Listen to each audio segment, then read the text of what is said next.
Hello all, welcome back to my channel. I'm AsFin. Today in this video we are going to discuss PE ratio. This is one of the important factors to look at when buying a stock, and this helps us to value stocks and declare whether it is overpriced or underpriced. So what is a price earnings ratio? If a company A has a PE of 10, this was derived by taking the current price of the stock, $35 a share in this case, and dividing it by the company's earnings for the prior 12 months, $3.50 in this case. So the $35 divided by the $3.50 can result into a PE of 10. Let's consider a scenario assuming the earnings stay constant, and if you buy 100 shares of a company A for $3,500. The current earnings are $3.50 per share. So the 100 shares will earn $350 in 1 year. And the original investment of $3,500 will be earned back in 10 years. So if we have invested $100 and if we need to get back this $100 in this investment, a PE ratio of 10 means it would take 10 years to get the $100 back. From this, we can have a good understanding of the valuations of a company. And if we have a company A, say at PE ratio of 10, and a company B at PE ratio of 5, and you have to put the $100 investment,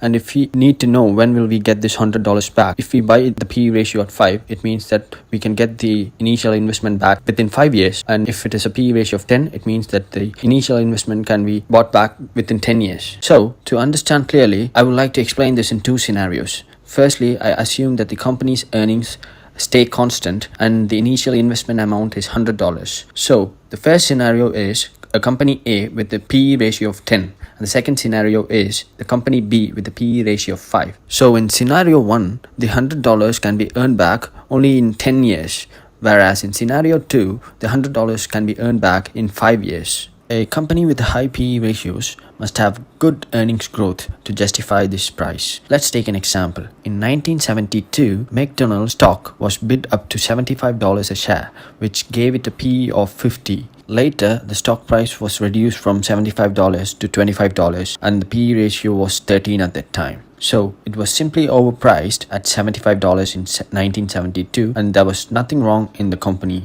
We can also compare the growth rate with the PE ratio. If we take an example like a company called Coca-Cola, and we expect this company to grow with 15% a year, then buying the stock at a PE ratio of 15 or below would be great. And if we find the stock below 15 PE, then this is called a bargain. If a company has high PE ratio, it has to justify its increased earnings. So basically there are 5 ways to increase earnings: reduce costs, raise prices, expand into new markets, sell more products in the old markets, and finally close the losing operations. And if we can justify this and we are confident with this, then we can go for the high PE stocks. There is a formula to help us compare growth rates to earnings and also taking the dividends into account. So let's assume a company is growing at 12% per year with the dividend yield of 3% and a PE ratio of 10. Then we can add 12 and the dividend yield 3, and we can divide this by PE of 10. So 12 plus 3, which is 15, divided by 10 gives us 1.5. So this gives 1.5, which is okay, but basically 2 or more is better. For example, a company with a 15% growth rate, 3% dividend, and a PE of 6 would have 3.